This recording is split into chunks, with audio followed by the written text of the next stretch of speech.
J'ai eu un bon début de saison. Après, le mois de septembre-octobre a été plus compliqué. Comment je l'explique, je sais pas. J'ai été moins bon. J'ai été un peu mis sur le côté, donc forcément j'ai peiné à prendre mes repères rapidement. Mais c'est des étapes qu'on passe tous dans une carrière.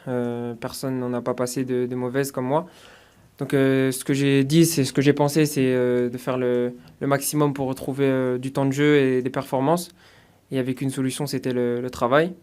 En plus de ça, j'ai eu la naissance de ma fille, donc forcément, ça a un peu chamboulé ma vie. Mais maintenant, ça va très bien. Je m'en sors bien au niveau sportif et au niveau père de famille. Donc tout va très bien. Et comme j'ai dit, avec que le travail qui paierait, ça, c'est ce qui s'est produit. Nous, on sait que au sein du groupe, on est confiant. On sait où on va. On a un groupe qui vit très bien. Tout le monde s'entend bien. Ça, c'est le plus important. C'est le plus important, pardon. Et comme j'ai dit, ça fait 10 matchs qu'on n'a pas perdu, donc ça c'est une preuve de confiance et de travail. On va continuer à travailler comme on le fait en ce moment. On est sur une bonne dynamique. On espère que les prochains matchs, au moins jusqu'à la trêve, vont être positifs et qu'on va engranger des points comme on le fait ces dernières semaines. Déjà le match qu'on fait à Nice, où on arrive à revenir au score et à gagner ce match, dans la tête forcément ça fait tilt et on se dit que on a quand même de grandes valeurs et énormément de caractère pour arriver à faire ça. Donc forcément, après, c'est une prise de conscience et ça se retranscrit sur les matchs suivants. Et puis petit à petit, de fil en aiguille, on arrive à faire des performances bonnes. Et comme j'ai dit, comme le groupe vit bien, que tout le monde s'entend bien, ça se voit sur le terrain, on prend énormément de plaisir tous ensemble à jouer. Et, mais c'est sûr que ça part de matchs comme ça, de déclics pour après faire des séries. Et plus on prend de points, plus on grimpe au classement. Donc forcément, c'était la meilleure manière pour nous de monter.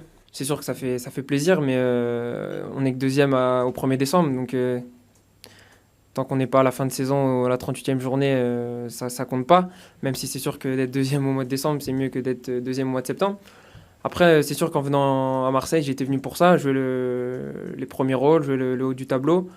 Donc c'est une pression différente que de jouer le maintien. C'est sûr que c'est plus fatigant, plus exténuant de jouer le maintien à tous les matchs. C'est une pression qui est assez mauvaise. Et là, c'est une belle pression de jouer dans des stades pleins, dans des stades où il y a du monde et où surtout on attend un résultat de Marseille. Quand on joue les premiers rôles, enfin, moi c'est ce que je voulais en venant ici. Donc d'être deuxième aujourd'hui, c'est du bonheur. Il y a beaucoup de remerciements à ce club, à toutes ces personnes que j'ai côtoyées pendant trois saisons et demie, du président au coach que j'ai eu, les joueurs. C'est un très bon club de Ligue 1 qui a encore beaucoup à faire en Ligue 1. Enfin, c'est une équipe qui peut se pérenniser en Ligue 1. Malheureusement, Loulou nous a quittés. Mais Laurent, son fils, reprend les rênes de la meilleure des façons. J'ai toujours des contacts avec toutes ces personnes-là. Donc forcément, pour moi, c'est un bonheur de les retrouver, de retrouver aussi les supporters à la Mosson. J'espère qu'ils me réserveront un bel accueil, on verra ça. Je me souviens que quand j'ai signé ici, je l'avais eu au téléphone. Je l'avais appelé pour le remercier de m'avoir laissé partir ici. Et je me rappelle qu'il m'avait dit que si tu continues comme ça, tu ferais une belle carrière, une grande carrière. Et tous ces mots, je les oublierai jamais. C'est la dernière fois que je l'ai vu au téléphone. Donc forcément, de revenir à la Mosson sans le voir, ça fait mal au cœur. Mais c'est pour ça que j'espère que ça va se passer de la meilleure des manières. Et toute ma vie, j'aurai une pensée pour lui.